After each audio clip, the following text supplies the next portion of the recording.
Hello, my name is Dr. Grahovac. I'm a breast surgeon here at St. Clair Hospital. Today I'd like to answer some questions for you on our social channels in a new segment called Ask the Doctor regarding breast cancer. Okay, first up we have a question on Twitter from Amy.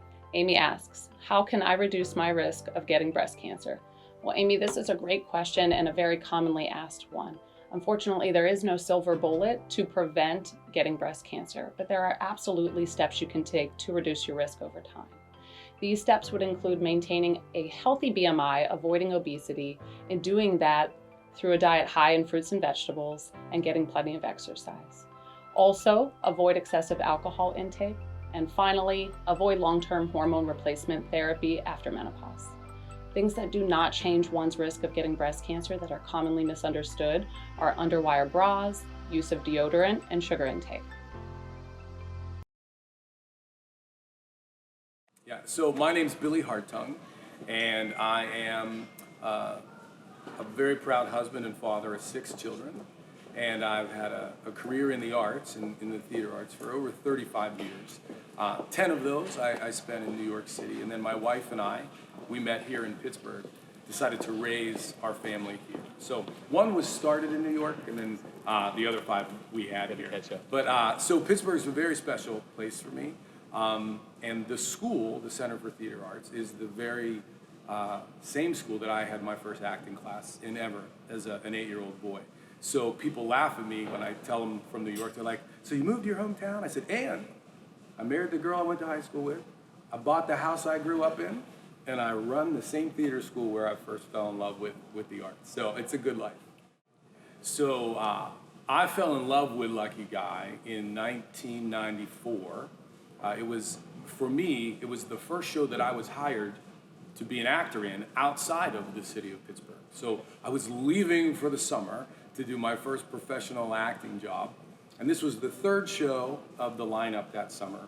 And all I knew was I was going to get to work with the writer, Willard Beckham, who I didn't know in June or July, but I met him in August. And the message of Lucky Guy really touched me in a way that the show has a lot of heart, but the theme is, it's not what you got in life, it's who you got to share it with that counts. And I thought, what's Lucky Guy up to? And I called Willard, and he answered the phone, which is huge, right? I mean, I didn't have to call an agent to get to someone else. And I think we laughed for the first 5 minutes in silly talk. And then we got to, I'd like to direct your show, but more than that, I'd like your help, your trust in letting me put 68 high school kids in it. Some of them have never been on stage before, but this will be their first memory. And here we are now, and we've already had one opening night, and so proud of them. Oh, Lucky Guy. Oh, yes, he has honored it. Yes. I mean, the first thing he's done is give giant honor to my dream, my feelings, my heart, the thing that I've fought to keep alive all these years and never stopped believing in. He has delivered the package of that with a ribbon on it here to this theater, this moment in time. And I'm just thrilled. I'm humbled by it because it was hearing things and seeing things I haven't seen in 25 years last night. Right. And having them work and have people laugh and jump up on their feet at the end of the show, and it was a great feeling, When I first wrote Lucky Guy, I wanted it to be in some sort of timeless place that involved having things that are tangible, like sheet music and records that are 45 records, and things that not are digital things or in things in the air. I wanted people to be able to see something that means something.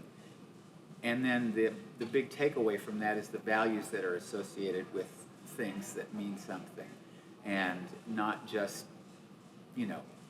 something that you download on the internet or something, but it's something that means something to everybody involved with it. And I made the Lucky Guy locale, this Nashville, that was in a time when those things existed, when you had over-the-top outfits for the Dolly Partons with the big wigs and all the fun and craziness that goes along with that. But I wanted to make sure it was, again, not time-specific, but the feeling of familiarity. Okay. And I know that these kids don't have any connection to that. However, I think there's something spiritual, I like to use that word, because I feel this is a gift that has been given to me to be the person that keeps it going and gets it out into the world. But to see them right this moment in 2020 feeling like this is the most fun I've ever had, they have no reason to feel that except for the spiritual aspect of this making them feel good. Jokes that maybe they don't even know what they mean, but then they hear the laughter and they go, wow. But it's things that are not of this time, and it's not of any time in specific, but it is something that lightens the spirit, it makes someone happy, it makes someone maybe reevaluate their feelings or appreciate someone in their life, maybe their parents, friends. And I think it really speaks to them because they're in an age where it's Instagram and Facebook, and you see a lot of jealousy and a lot of other things that I don't have this, I want that, and why can't I be wearing that? And why does my hair look like this? And why, am I heavy and they're not? And Right. A million things, but this brings them together. Especially this group, they have each other's backs. They are so happy for each other's success in this because they don't even have like a Mamma Mia video to watch. They are creating this. They are creating something that's out of my memory, Billy's memory, and what's on the page, and they're bringing it to life. Billy and I can want it all we want, but they're the ones that actually do it. That's what's so amazing about this production. They do it. And how do they do it? I don't know, but again, I think it's a spiritual thing, and they are bringing it home.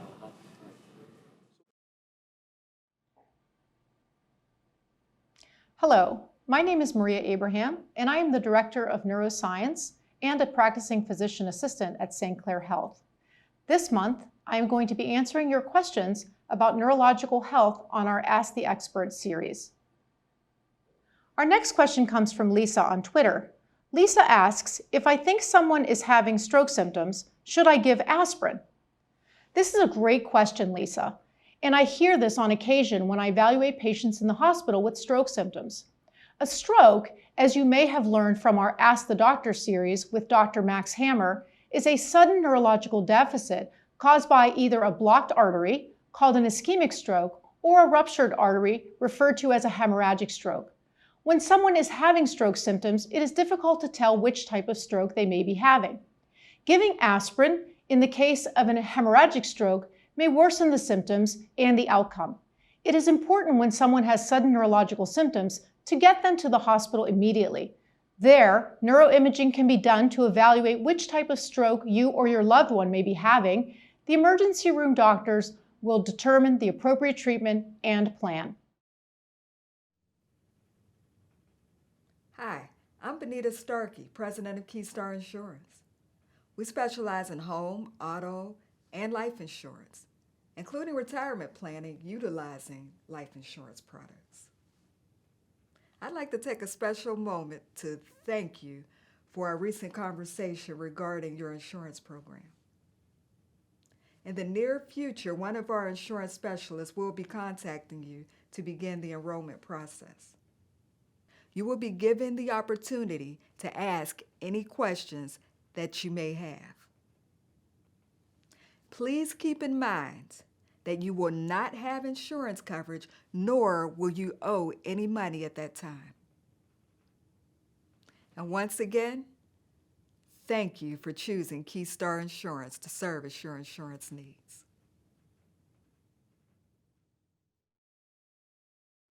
A question from Jen on Twitter.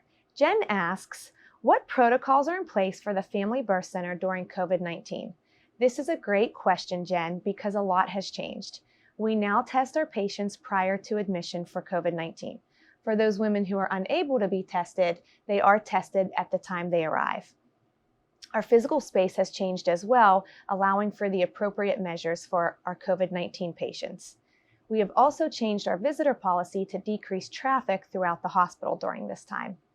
Most importantly, we do not separate mothers from their babies, even when they have COVID-19.